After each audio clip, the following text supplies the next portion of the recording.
যে ভারত জেনারেল ওয়াকারকে হাসিনার বিকল্প হিসাবে চায়। হাসিনা তো আসতে পারবে না তারা জানে, তবে হাসিনার বদলে জেনারেল ওয়াকারের এখন বাংলাদেশে মানে যে আন্দোলনটা ছিল ছাত্র জনতার, যদি এই আন্দোলনকে দমনের চেষ্টা করে সেনাবাহিনী, তাহলে সেনাবাহিনীর জন্য যে শান্তি রক্ষা মিশন, সেই মিশনে অংশগ্রহণ বন্ধ হয়ে যাবে, এমন একটা বার্তা ছিল জাতিসংঘের কাছ থেকে। আপনাদের কিন্তু খুব দুঃসময় আসছে। ওই 10-15 দিনের মধ্যে পরিস্থিতি পুরো পাল্টে যায়। আপনি যত বড় স্বৈরাচার হন না কেন, আপনি শেখ হাসিনার চেয়ে বড় স্বৈরাচার না। আজকে যে ছেলেগুলো এখানে দাঁড়িয়ে আছে, যে মেয়েরা এখানে দাঁড়িয়ে আছে, তারা একটা মাস লড়াই করে শেখ হাসিনার মতো বড় স্বৈরাচার এদেশ থেকে বিতাড়িত করেছে। আপনারা যদি কেউ তার পরবর্তীতে স্বৈরাচার হয়ে উঠতে চান, তবে মনে রাখেন এখানে যে ছেলেরা দাঁড়িয়ে আছে তারা বুলেটের সামনে আবু সাইদের মতো বুক পেতে দিয়ে দাঁড়িয়ে যাবে, তবু আপনাদেরকে স্বৈরাচার হয়ে উঠতে দিবে না। এদিকে শেখ হাসিনাকে আবারও ক্ষমতায় ফিরাতে ভারতের তাণ্ডব শুরু। অন্যদিকে সরাসরি ডক্টর ইউনূসকে ছাত্ররাই স্বৈরাচার বলে ঘোষণা দিলেন। হঠাৎ করে তুমুল তাণ্ডব চালালো সেনাপ্রধান ওয়াকার। বিস্তারিত জানতে অবশ্যই দেখতে থাকুন। বাংলাদেশে ঘটাবেন। বাংলাদেশ নিয়ে ভারতের উদ্বেগ যেন কমছেই না। বাংলাদেশের চলমান সংকটের সমাধানে এবার অন্তর্ভুক্তিমূলক ও অংশগ্রহণমূলক নির্বাচন সহ গণতান্ত্রিক প্রক্রিয়ার উপর জোর দিয়েছে দেশটি। 7 মার্চ নয়াদিল্লিতে এক সংবাদ সম্মেলনে কথা জানান দেশটির পররাষ্ট্র মন্ত্রণালয়ের মুখপাত্র রণধীর জেসওয়াল। জাতীয় নাগরিক পার্টির অর্থদাতা কারা, শিবিরের টাকা উৎস কি জানতে চায় ছাত্রদল। সবসময় হয় কি, ধরেন যারা একদম লোয়ার ক্লাসে আছে নেতাকর্মী, তারা ভাবে একরকম, টপ ক্লাসে যারা আছে তারা ভাবে আরেক রকম। মূল পলিটিক্সটা কন্ট্রোল হয় টপ ক্লাস থেকে। লোয়ার ক্লাসের তারা বিএনপির সময় তারা জেল খাটবে, তারা জীবন দিবে, ফেসবুকে স্ট্যাটাস দিবে, ডিজিটাল নিরাপত্তা নিয়ে মামলা খাবে, এলাকায় এদের বাড়িঘরে হামলা হবে, ভাঙচুর হবে। আর আপার ক্লাসে যে নেতারা আছে, দীর্ঘদিন দেশের বাইরে ছিল অনেকেই, এখন সব প্লেনে ভৈরা বড় বাপের পোলাই খায় মতো ঠোঙ্গা বইরা সব দেশে ঢুকবে। আসসালামু আলাইকুম রাহমাতুল্লাহ। সবাই কেমন আছেন? আশা করি সবাই অনেক অনেক ভালো এবং সুস্থ আছেন। সবাইকে স্বাগতম জানাচ্ছি আমাদের আরেকটা নতুন ভিডিওতে। প্রতিদিনের মতো আমি আপনাদের সিরিয়াত ফারুকী আবারও চলে আসলাম নতুন একটা ভিডিও নিয়ে। দর্শক, ইতিমধ্যে আপনারা সবাই দেখেছেন ভিডিওর শুরুতে বেশ কিছু অংশ বিশেষ দেখেছেন, যে অংশ বিশেষগুলো দেখে বুঝতে পেরেছেন আজকের ভিডিওটা কতটা গুরুত্বপূর্ণ হতে চলেছে। তাই আমি আর বিষয়টা নিয়ে বেশি বিস্তারিত বলবো না, কারণ বিস্তারিত বলতে গেলে ভিডিওটা অনেক লম্বা হয়ে যাবে। তাই আমি আর বেশি কথা না বলে আমরা ধারাবাহিকভাবে একটু বাকি অংশগুলো একটু দেখে আসবো। তার আগে আপনাদের কাছে ছোট্ট একটি অনুরোধ জানিয়ে রাখতে চাই, যারা আমাদের ফারুকী অনলাইন ইউটিউব চ্যানেলটিতে এখন আছেন, প্লিজ দয়া করে আমাদের চ্যানেল সাবস্ক্রাইব করে সাথে থাকবেন। যত বড় স্বৈরাচার হন না কেন, আপনি শেখ হাসিনার চেয়ে বড় স্বৈরাচার না। আজকে যে ছেলেগুলো এখানে দাঁড়িয়ে আছে, যে মেয়েরা এখানে দাঁড়িয়ে আছে, তারা একটা মাস লড়াই করে শেখ হাসিনার মতো বড় স্বৈরাচার এদেশ থেকে বিতাড়িত করেছে। আপনারা যদি কেউ তার পরবর্তীতে স্বৈরাচার হয়ে উঠতে চান, তবে মনে রাখেন এখানে যে ছেলেরা দাঁড়িয়ে আছে তারা বুলেটের সামনে আবু সাইদের মতো বুক পেতে দিয়ে দাঁড়িয়ে যাবে, তবু আপনাদেরকে স্বৈরাচার হয়ে উঠতে দিবে না। আপনারা হয়তো সবকিছু শৃঙ্খলার মধ্যে বাংলাদেশ চালাবেন, আপনি যে জায়গায় থাকেন, আপনি যে অবস্থানে থাকেন, সবকিছু যদি বৈষম্যহীন ভাবে চালাতে পারেন, তবেই আপনাকে আমরা গ্রহণ করছি। অন্যথায় শেখ হাসিনার মতো আপনাকেও আমরা এই দেশ থেকে বিতাড়িত করব। বাংলাদেশের যতগুলো বেসরকারি কলেজ রয়েছে, সেই কলেজগুলোতে মাত্র 17 মাস পড়িয়ে 24 মাসের বেতন আদায়ের জন্য তারা নোটিশ দিয়েছে।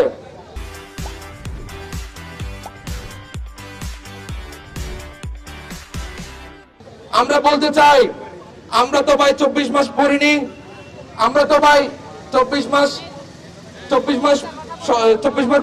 পড়ি নাই, আমরা তো পড়েছি 17 মাস। আমরা 17 মাসের বেতন দিব, আমরা কেন 24 মাসের বেতন দিব?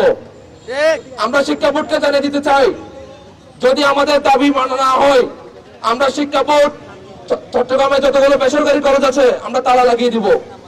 বাংলাদেশ স্বাধীন হওয়ার পরে এবং পূর্ববর্তী সময়ে এই শিক্ষা নিয়ে ব্যবসা চলেছে। 5 তারিখের পর জুলাই গণ অভ্যুত্থান পরবর্তী আমরা যে বাংলাদেশের স্বপ্ন দেখি, আকাঙ্ক্ষা দেখি, সেখানে শিক্ষা একটি অধিকার, কোনো ব্যবসা নয়, কোনো বাণিজ্য নয়। এখানে সরকারি প্রতিষ্ঠানের নাম দিয়ে, অধিকার রক্ষার নাম দিয়ে বাকিদেরকে প্রাইভেট প্রতিষ্ঠানে খেলাধুলা করবে, যথেষ্ট ব্যবসা করার সুযোগ করে দিবে, এই ধরনের অন্যায্য নীতি এখন থেকে প্রত্যাহার করতে হবে। বাংলাদেশ জাতিসংঘের একটি শিক্ষা চার্টারে সিগনেচার করেছিল, যেখানে বলা আছে প্রাথমিক থেকে দ্বাদশ পর্যন্ত শিক্ষা হবে অবৈতনিক, সম্পূর্ণ অবৈতনিক এবং বাধ্যতামূলক শিক্ষা। যেখানে বাংলাদেশ এই চার্টারে সিগনেচার করেছে, সেখানে সে দ্বাদশ শ্রেণীর শিক্ষার্থীদের কাছ থেকে কিভাবে এত টাকা আদায় করে, তাও আবার 17 মাস একাডেমিক সার্ভিস দিবে, কিন্তু বেতন দিবে 24 মাসের।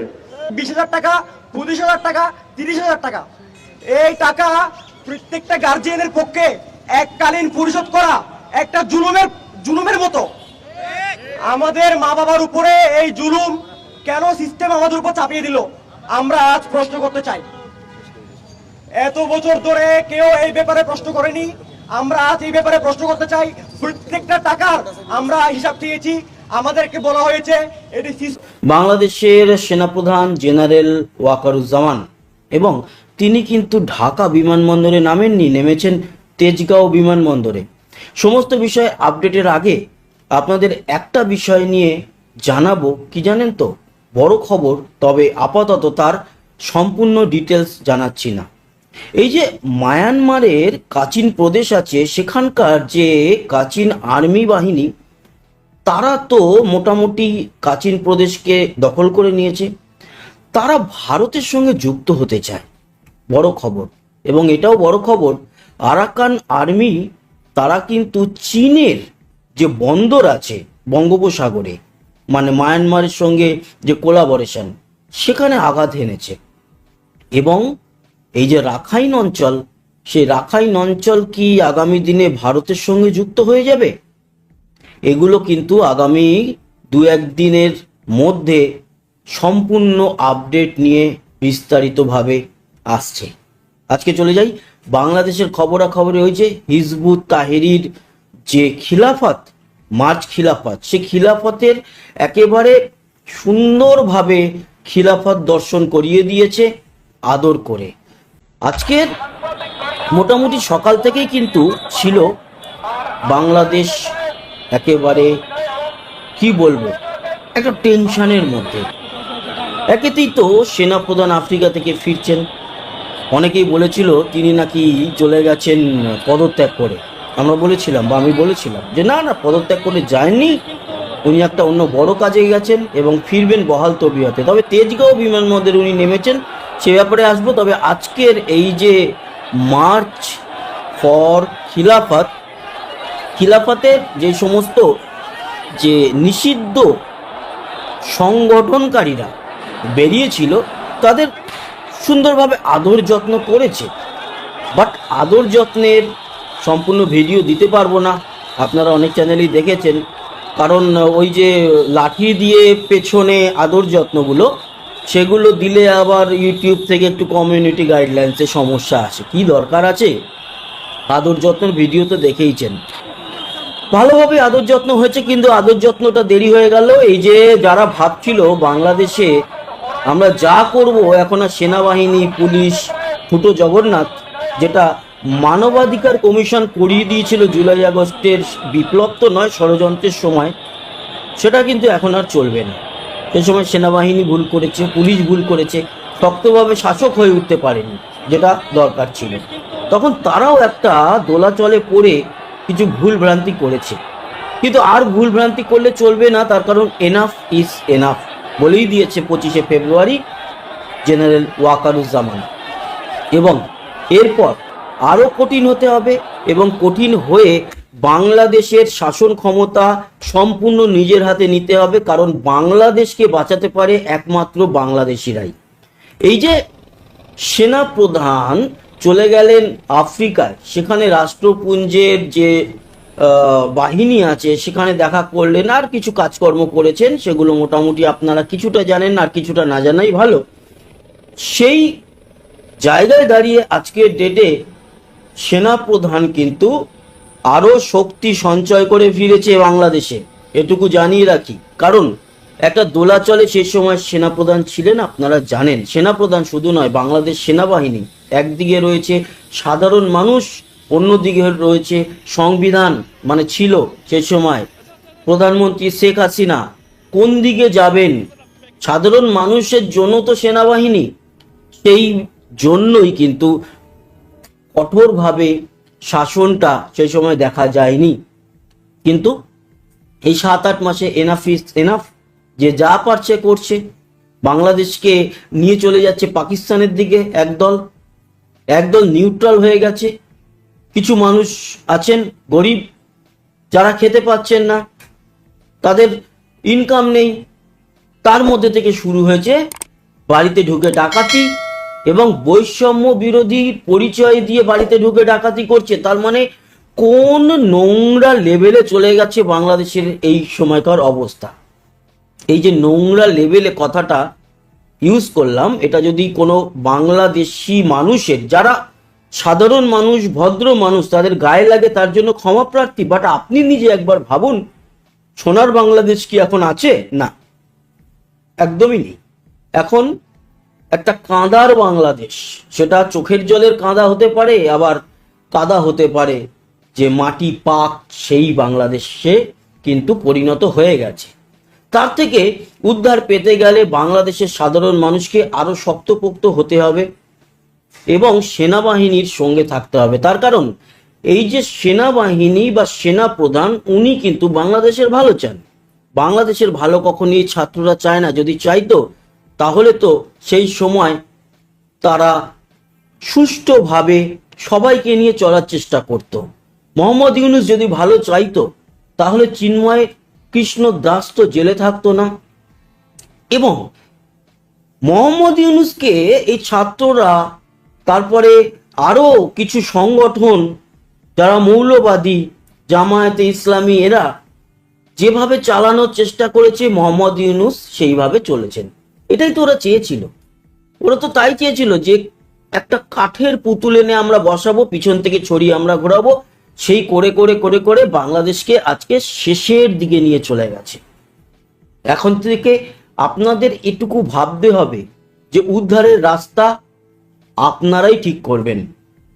আপনার সেনাপ্রধানের সঙ্গে থাকবেন, সেনাবাহিনীর সঙ্গে থাকবেন, পুলিশের সঙ্গে থাকবেন, নাকি আপনারা এই সমস্ত ছাত্র যারা দল গঠন করেছে তাদের দলের পিছনে যাবেন। সেই দল যে টাকায় তৈরি হয়েছে সেগুলো আপনাদের টাকা, আপনারা এগুলো ভালো করেই জানেন। ফেনীর বন্যা থেকে শুরু করে বিদেশ থেকে যে সমস্ত ডলার এসছে সেগুলো ব্যবহার করে তারা দল গঠন করেছে। সেনাপ্রধান চাইছেন যে বাংলাদেশে সুষ্ঠু একটা ব্যবস্থা আসুক, অন্তত পক্ষে যেরকম ছিল তার কাছাকাছি হলেও আপাতত চলবে। তার থেকে তো 5%ও নেই, যেরকম ছিল 100% হওয়া উচিত। শেখ হাসিনার একেবারে শেষের দিকে 100% তো ছিল না, তাও 50-60% ছিল। এখন 5% এসে দাঁড়িয়েছে। সেখান থেকে উদ্ধার হতে হবে আপনাদের। তার কারণ 18 কোটি বাঙালির মধ্যে 1 কোটি ম্যাক্সিমাম এই ধরনের খারাপ মানুষ রয়েছে। 17 কোটি যে বাঙালি বাংলাদেশে রয়েছেন মানুষজন, সাধারণ মানুষ, কারণ নেতা মন্ত্রী এদের সংখ্যা কত হবে 5 লাখ 10 লাখ, কিন্তু সংখ্যাগরিষ্ঠ আপনারা। বন্দুক নিয়ে একজন 50 জনের উপরে শাসন করতে পারে, কিন্তু সেই 50 জন রুখে দাঁড়িয়ে যদি তার থেকে বন্দুকটা কেড়ে নেয়, তাহলে সেই লোকটির কিন্তু একেবারে যেই সমস্যা বা যেই পর্যায়ে তার হয়, সেটা তো আপনারা বুঝতেই পাচ্ছেন, অনুধাবন করতে পারছেন। অনেকে বলবে যে ভারত কেন সরাসরি প্রবেশ করে যাচ্ছে না সেনাবাহিনী নিয়ে। দেখুন, ভারত, একটা কথা বলে রাখি, যতটুকু আমার কাছে খবর আছে, ভারত আগে নিজের দেশকে সিকিউর করেছে, আমরা আমাদের নিজের দেশকে সিকিউর করেছি। যেমন আমাদের নর্থ ইস্ট, আমাদের চিকেন নেক, আমাদের বেঙ্গল বর্ডার, বাংলাদেশের সঙ্গে যেই যে অঞ্চল যুক্ত হয় সেই জায়গাগুলোকে আমরা সিকিউর করেছি। তার কারণ এটা আগে আমাদের নিরাপত্তার জন্য দরকার। সেখানে আমরা T-90 ট্যাঙ্ক থেকে শুরু করে ওদিকে হাসিমারাতে আমরা রেখেছি রাফেল, সেখানে সুকোই 30 MKI আছে, আমাদের ড্রোন আছে, এছাড়া আমরা S-400 লাগিয়েছি। আমরা আমাদের দিক থেকে যতটা সম্ভব সিকিউর করার পর আমরা কিন্তু সরাসরি প্রবেশ করতে পারি না, আমাদের এখতিয়ারের বাইরে। তার কারণ বাংলাদেশ হচ্ছে একটা সার্বভৌম দেশ। তাদের দেশে ফট করে আমরা নাক গলাতে পারি না। বাইরে থেকে আমরা কূটনৈতিক আশ্রয় নিয়ে অনুরোধ করতে পারি যে আপনাদের দেশে এই সমস্যা হচ্ছে, আপনারা এটা করুন। হুট করে আমাদের সেনাবাহিনী পাঠিয়ে চিন্ময় কৃষ্ণ দাসকে আমরা মুক্ত করে আনতে পারি না, এটা এখতিয়ারের বাইরে, এটা বুঝতে হবে। আর এগুলো যদি জোর জবরদস্তি, যে ট্রাম্প বলে দিয়েছে এবার ভারত গিয়ে একবার হই হই করে ঢুকে পড়বে, শুনুন, আমেরিকা কারুর বন্ধুও নয় আর কারুর শত্রুও নয়। আমেরিকার মতো বন্ধু থাকলে শত্রু দরকার হয় না, এটা সবাই জানে। তারা একদিক থেকে যেরকম বলবে যে আমরা তোমাদের পাশে আছি, আপনার পিছন দিক থেকেই আপনার পেছন একেবারে খালি করে দেওয়ার জন্য যথেষ্ট। তাই আমেরিকা কি বললো না বললো ওইসব ভেবে লাভ নেই, কিন্তু আমাদের ভারতবর্ষের ভালোর জন্য বাংলাদেশকে স্টেবল করতেই হবে। কিন্তু তা বলে কি আমাদের সেনাবাহিনী ঢুকে পড়বে হুট করে? না, এটা সম্ভব নয়, আর এটা করা উচিতও নয়। তার কারণ যদি জোর জবরদস্তি এখন ঢুকে গিয়ে সেখানে হস্তক্ষেপ করে শেখ হাসিনাই হোক বা একটা গণতান্ত্রিক সরকারের ভোটের জন্য আমরা গিয়ে নাক গলাই, তাহলে কি হবে জানেন তো? কিছু মানুষ বাংলাদেশের খুশি হবে, কিন্তু ম্যাক্সিমাম মানুষ মনে রেখে দেবে যে ভারত এসে আমাদেরকে এইভাবে আরো শেষ করেছে। কারণ বাংলাদেশে যদি আগামী দিনে শেষও হয়, আরো খারাপ পরিস্থিতি হয়, সে খারাপ পরিস্থিতির মধ্যে আমরা দায়ী থাকতে রাজি নই, আপনারাই দায়ী থাকবেন। তবে হ্যাঁ, এটুকু আমরা বলতে পারি, যারা বাংলাদেশের ভালো চায় তাদের পাশে অবশ্যই ভারত থাকছে সবসময়। যেমন সেনা প্রধান, তাকে তো দায়িত্ব নিতেই হবে, নিতে হবে রাষ্ট্রপতিকে দায়িত্ব। শাহাবুদ্দিন চুপ্পুকে চুপ করে বসে থাকলে আর চলবে না। সেনাবাহিনীর বা সেনা প্রধানের সঙ্গে আলোচনা করে তাকে বলতে হবে যে বাংলাদেশকে একটা স্টেবল জায়গায় নিয়ে আসো। এই ছাত্র সমন্বয়ক ষড়যন্ত্রকারী এরা পারবে না, এদের ক্ষমতা নেই, এরা ক্লাব চালাতে পারে না, এরা দেশ কি চালাবে? মোহাম্মদ ইউনূস সুদখোর একজন, উনি একটা ব্যাংকিং সিস্টেম চালাতে পারে, কিন্তু দেশ চালানোটা সম্পূর্ণ আলাদা ব্যাপার। তাই বাংলাদেশের মানুষকে আরো সচেতন হতে হবে। হুটহাট করে কেউ একটা বলল, ভারত এটা বলেছে, ইয়ে করেছে, ওই চিলে কান নিয়ে চলে গেছে, চিলের পিছনে না দৌড়ে কানে হাত দিয়ে দেখুন কানটা আছে কিনা। বাংলাদেশের মানুষের এটা সবচেয়ে বড় সমস্যা, যে কেউ এসে বললো চিলে কান নিয়ে চলে গেছে, সে চিলের পিছনে দৌড়ালো, আগে নিজের কানে হাত দিয়ে দেখলো না সত্যি কানটা আছে না নেই। এই জায়গাটা বুঝতে হবে তাদেরকে। ভারত কোনোদিনও বাংলাদেশে সেইভাবে খারাপ করেনি। হ্যাঁ, কূটনৈতিক দিক থেকে পাশাপাশি দেশের লেগেই থাকে। আরে আমার বাড়ির সঙ্গে আমার পাড়ার প্রতিবেশীর পাশের বাড়ি লেগে থাকে, তার চালের জল আমার ঘরে পড়ে কেন, আমার ছাদের জল তার উঠানে পড়ে কেন, তাদের বাড়ির আম গাছ পাতা আমার বাড়িতে শুকনো পাতা পড়ছে কেন, এই ঝামেলা লেগেই থাকে। কিন্তু দেখতে হবে সেই ঝামেলাগুলো এমন যেন না হয় যে তার বাড়ির লোক আমার বাড়িতে এসে কুড়োল কোদাল নিয়ে আমাকে মারতে এলো আর আমি তাদের মারতে গেলাম। ব্যাপারটা ওরকম আমাদের সঙ্গে বাংলাদেশে তো ছিল না। আমাদের সঙ্গে কথা কাটাকাটি ছিল, খেলা নিয়ে লড়াই ছিল, জল চুক্তি নিয়ে সমস্যা ছিল, সেইগুলো হতেই থাকে। ইভেন বাংলাদেশের সঙ্গে বড় সমস্যা ছিল আমাদের ছিটমহল, যেটা দিনহাটা, আমাদের এখানকার শীতলকুচি, এদিকে বাংলাদেশের উত্তরের যে লালমনিরহাট, এই যে অঞ্চলগুলোতে ছিটমহল ছিল, মানে আমাদের ভারতের কিছু জমি বাংলাদেশে ঢুকেছিল, বাংলাদেশের কিছু জমি আমাদের এখানে ঢুকেছিল, বাংলাদেশের মানুষদেরকে আমাদের জমি দিয়ে তাদের দেশে প্রবেশ করতে হতো, সেখানে বর্ডারের সমস্যা ছিল, গুম হয়ে যেত অনেক সময়। সেই সমস্যা আমরা সমাধান করে দিয়েছি 2013-14 সাল নাগাদ। মানে নরেন্দ্র মোদী গভর্নমেন্ট আসার পরে কিন্তু সেই প্রবলেম সলভ হয়ে গেছে আমার যতটা মনে পড়ছে। এবার ভাবুন, সেই এত বড় সমস্যা ছিল ছিটমহল, সেগুলো আমরা সমাধান করে দিলাম। জল চুক্তি এগুলো চলতে থাকবে, এগুলো প্রাকৃতিক ব্যাপার, আমরা জল আটকাবো, এগুলো চলতে থাকবে এবং চলছে, এগুলো চলেওছে। বাট এরকম কোনোদিন আমাদের উপস্থিত হয়নি পরিস্থিতি যেখানে ভারত গিয়ে একেবারে সরাসরি আক্রমণ করবে বা বাংলাদেশ এসে আক্রমণ করতে যাবে। ফেসবুক বা ইউটিউবে এই ধরনের কমেন্টসে আমাদের যুদ্ধ ছিল, কথা কাটাকাটি ছিল, সেগুলো চলতে থাকে। ওই যে পাশের বাড়ির সঙ্গে ঝগড়া হয়, আর সেখানে একটা দেশের সঙ্গে আরেকটা দেশের, যেখানে আমরা বাঙালি আবার দুদেশে, উত্তরপ্রদেশের কেউ, মধ্যপ্রদেশের কেউ বা দিল্লির কেউ বাংলাদেশের সঙ্গে ঝগড়া করতে আসেন। ঝগড়াটা হয় হচ্ছে কি পশ্চিমবঙ্গের বাঙালির সঙ্গে বাংলাদেশের বাঙালির, তাই সেগুলো চলতে থাকতো। কিন্তু কোনোদিন এই পরিস্থিতি হয়নি যে মেরে দেবো, ইয়ে করে দেবো। তাই ভারত এটা চায়ও না। সেই পরিস্থিতি কোনোদিন আসুক সেটা চায় না, কোনোদিন যুদ্ধ তো চাই না। বা দিনের পর দিন যদি দেখা যায় যে যারা নিষিদ্ধ সংগঠন তারা বেরিয়ে পড়ছে রাস্তায়, তারপরে যারা কিনা সন্ত্রাসবাদী আখ্যা পেয়ে জেলে ছিল তাদের বের করে দেওয়া হচ্ছে, পাকিস্তানের আইএসআই বাহিনী দিনের পর দিন আমাদের কানের ডগায় নাকের গোড়ায় এসে বসে তারা প্ল্যান প্রোগ্রাম করছে কিভাবে চিকেন নেক কাটা যায়, ভারত তো চুপ করে বসবে না, কিন্তু আক্রমণও করবে না।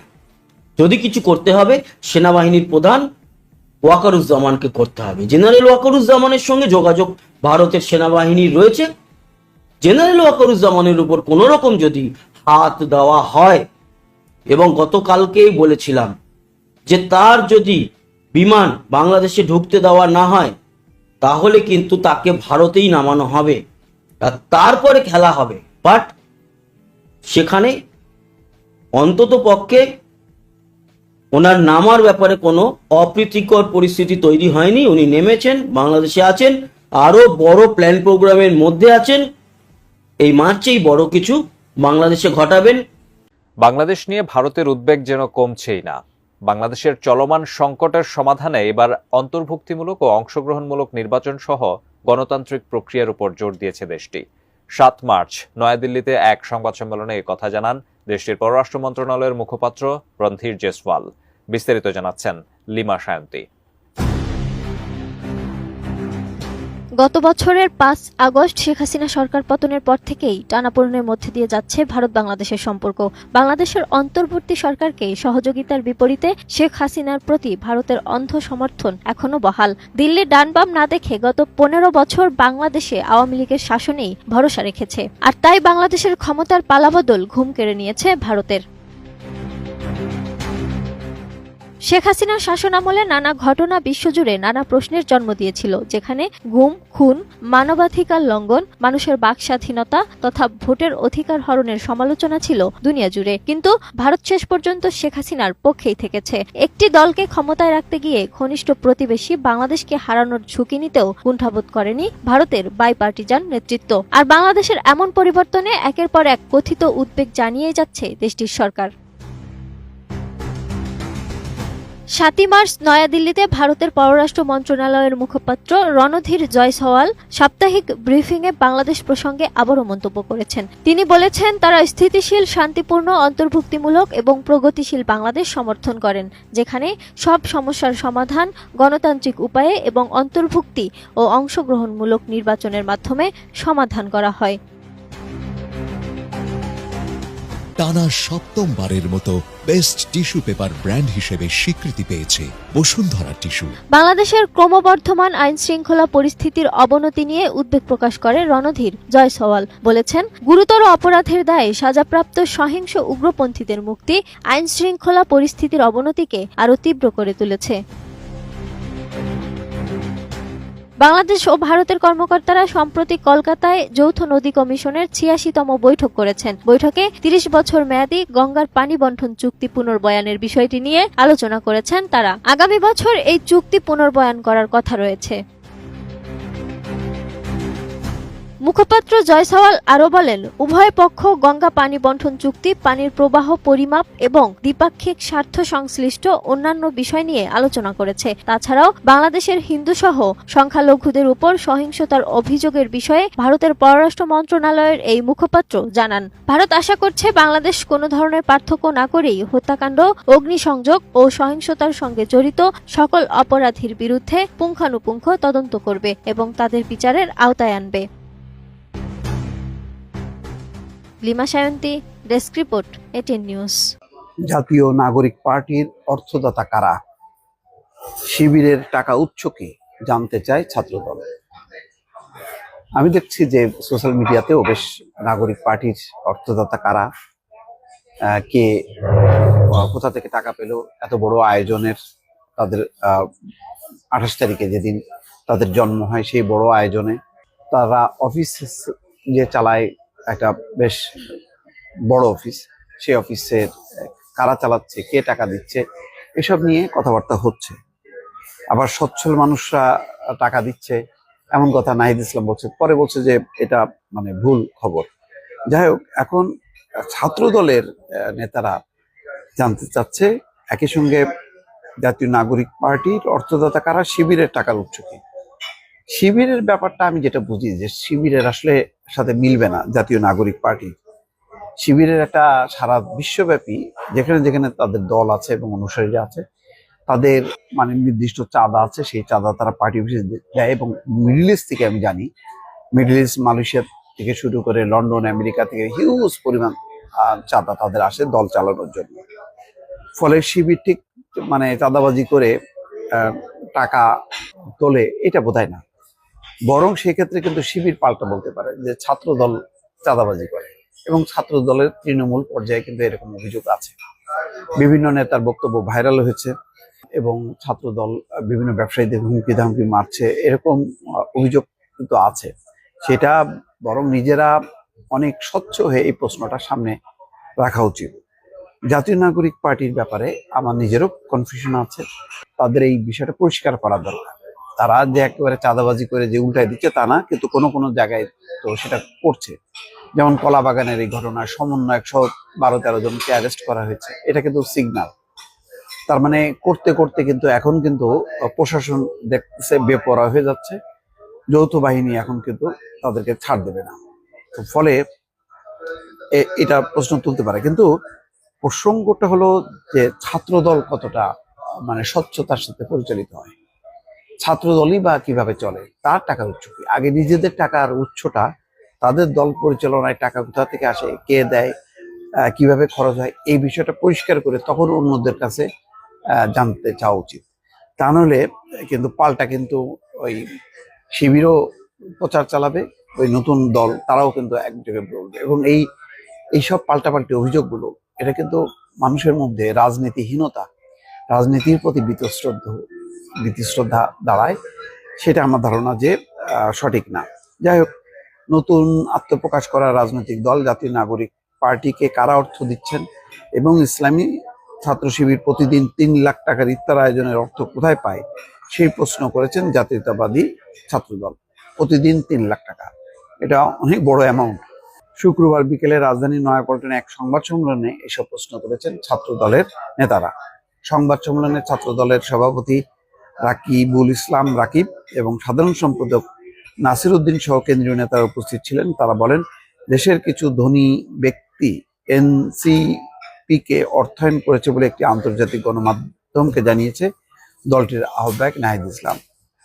অন্যদিকে ইসলামী ছাত্র শিবিরের সাধারণ সম্পাদক নুরুল ইসলাম গণমাধ্যমকে তাদের ইফতার কর্মসূচিতে দৈনিক 3 লাখ টাকা ব্যয়ের কথা জানিয়েছেন। এই যে এনসিপিকে অর্থায়ন করেছে ধনী ব্যক্তি, সেই ধনী ব্যক্তি কারা এটা প্রকাশ করা উচিত। এবং এই ধনী ব্যক্তিদের টাকা, আমার ধারণা যে ছাত্রদের এই দল, তারা তাদের ওই শিবিরের মতন বা জামাত ইসলামের মতন একটা চেইন করা দরকার, যে তারা কিভাবে চাঁদাটা তুলে আমার ধারণা যে যদি তারা এস সালামের কাছ থেকে, বসুন্ধরার কাছে অথবা একে আজাদ, আমিম গ্রুপে, তাদের কাছ থেকে যদি টাকা নিয়ে থাকে, সেই টাকার পরিমাণটা প্রকাশ করা দরকার এবং এই টাকা পর্যায়ক্রমে পরিশোধ করে দেওয়া উচিত। এই দায়টা কোনোভাবেই নেওয়া উচিত না, কারণ এই ব্যবসায়ীদের ভূমিকা শেখ হাসিনার সময় ভালো ছিল না। এবং তাদের কাছ থেকে যদি টাকা নিয়ে চলে, তাহলে তাদের বিরুদ্ধে কোনো কার্যক্রম তারা নিতে পারবে না। তারা যেহেতু সরকারে আছে, এখনো সরকারের বাইরেও আছে, সুতরাং তারা অনেক বেশি স্বচ্ছ হবে এবং এই মাফিয়া ব্যবসায়ীদের কাছ থেকে তারা এইভাবে সহায়তা নিতে পারে না।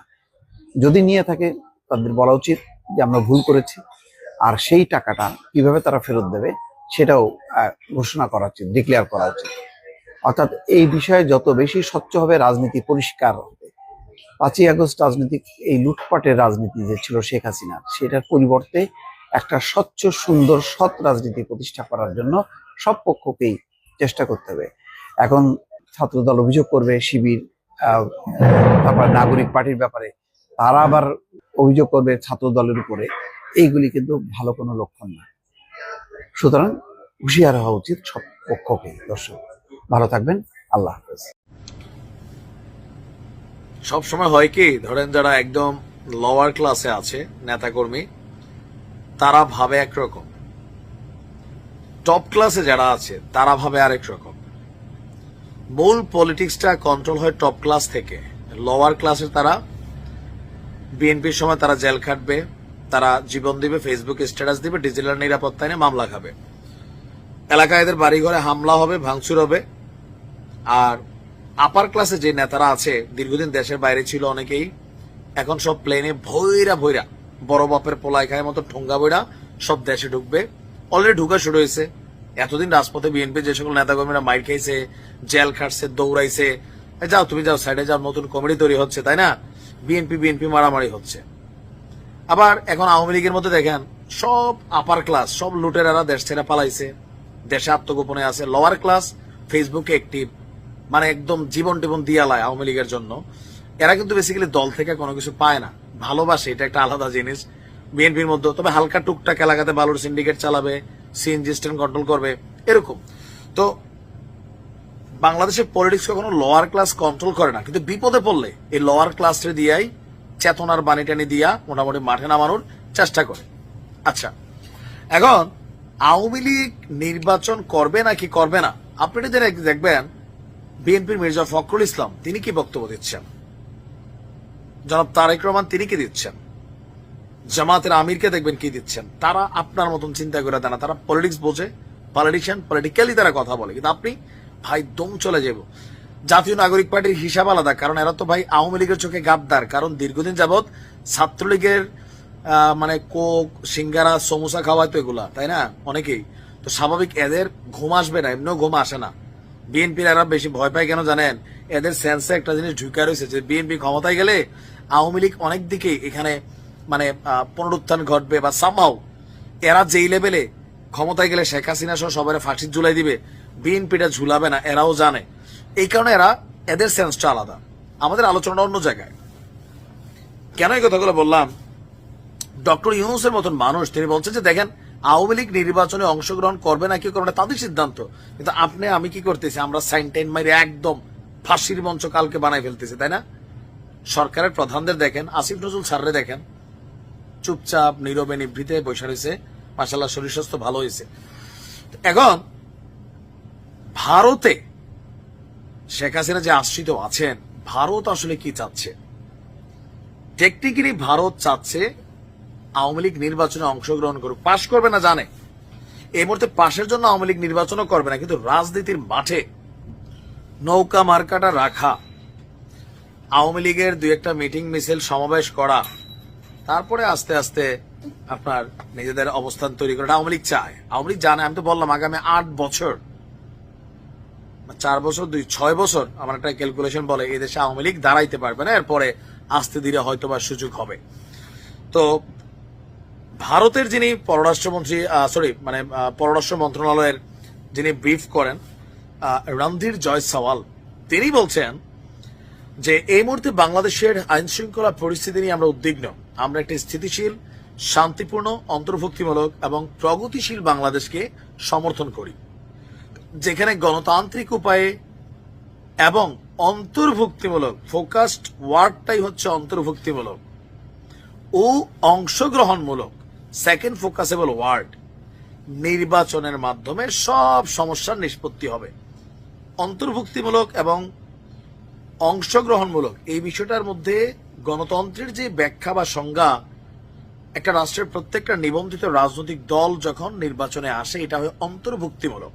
প্রত্যেকটা রাজনৈতিক দল যখন তারা নির্বাচনে পার্টিসিপেশন করে অংশগ্রহণমূলক। তো সেখানে আওয়ামী লীগ বাদ দিলে এটা অন্তর্ভুক্তিমূলক বা অংশগ্রহণমূলক যে স্ট্যাটাসটা সেটা কিন্তু এটা টাচ করবে না। সো কৌশলে ভারত বলার চেষ্টা করছে যে আগামী নির্বাচনে ডক্টর ইউনূস সরকারের উচিত একটা অন্তর্ভুক্তিমূলক এবং অংশগ্রহণমূলক নির্বাচনের আয়োজন করা। আবার ইউনূস সাহেব নিজেই বললেন, একদিন পরে কিন্তু ভারতে বক্তব্য দিচ্ছে যে আওয়ামী লীগ নির্বাচনে আসবে না কি আসবে না তাদের সিদ্ধান্ত, তবে ব্যক্তির বিচার হবে, দলের তো আর বিচার হয় না। বাট তারপরেও আওয়ামী লীগকে ব্যান করার ব্যাপারে আপনি দেখেন সরকারের কারোর কোনো সিস্টেম আছে, ভূমিকা আছে, সবাই আইনের রাস্তাটা দেখায়। বাট আমি চোখ বন্ধ করে বলে দিতে পারি, এত বড় জ্যোতিষ না, মুসলিম ভাইয়ের বোর্ড দেবর হিসাবে ইউনূস সরকার আমলে আওয়ামী লীগ ব্যান হবে না। ছাত্রলীগ হয়েছে সেটা আলাদা, এই কাজটা কেউ করবে না। পরবর্তী সময় কেউ আসলে শেখ হাসিনার জেলে রাখবে এটা জানি, কিন্তু দলের ব্যান করবে না, এটা 100%। সো ভারত মনে করছে যে আওয়ামী লীগ নির্বাচনে থাকুক, রাজনীতির মাঠে থাকুক, আর যেহেতু ইউনূস সরকার এই কথাটা বলছে, সো সেই ক্ষেত্রে আওয়ামী লীগকে নির্বাচনে আনার জন্য ভারত সর্বোচ্চ চেষ্টা করবে। ইভেন ট্রাম্প এ মাসেই সম্ভবত আপনার ভারতে ট্রাম্পের সফর আছে। কেউ কেউ বলছেন শেখ হাসিনার সাথেও ভারতে একটা বৈঠক করাই দিবে মোদি। আই ডোন্ট নো এটা হবে নাকি হবে না। যাই বা হোক, আজকে যে দেখা যাক সারা সরকার দেশে কি আলোচিত এবং সমালোচিত যে খবরগুলো আছে সেগুলো বেশ কিছু ভিডিও আপনাদের মাঝে তুলে ধরার চেষ্টা করেছি, যেগুলো ভিডিও দেখে আপনাদের মতামত অবশ্যই কমেন্ট করে জানাবেন। এখানে আমাদের ব্যক্তিগত কোনো মতামত নেই, আপনারা ইতিমধ্যে ভিডিওগুলো দেখেছেন, যে ভিডিওগুলো দেখে বুঝতে পেরেছেন আজকে ভিডিওটি কতটুকু গুরুত্বপূর্ণ ছিল। তো অবশ্যই যারা এতক্ষণ পর্যন্ত আমাদের সাথে ছিলেন তাদেরকে অসংখ্য ধন্যবাদ জানিয়ে এখানে শেষ করবো আজকের ভিডিও। ভালো থাকবেন, সুস্থ থাকবেন, আল্লাহ হাফেজ।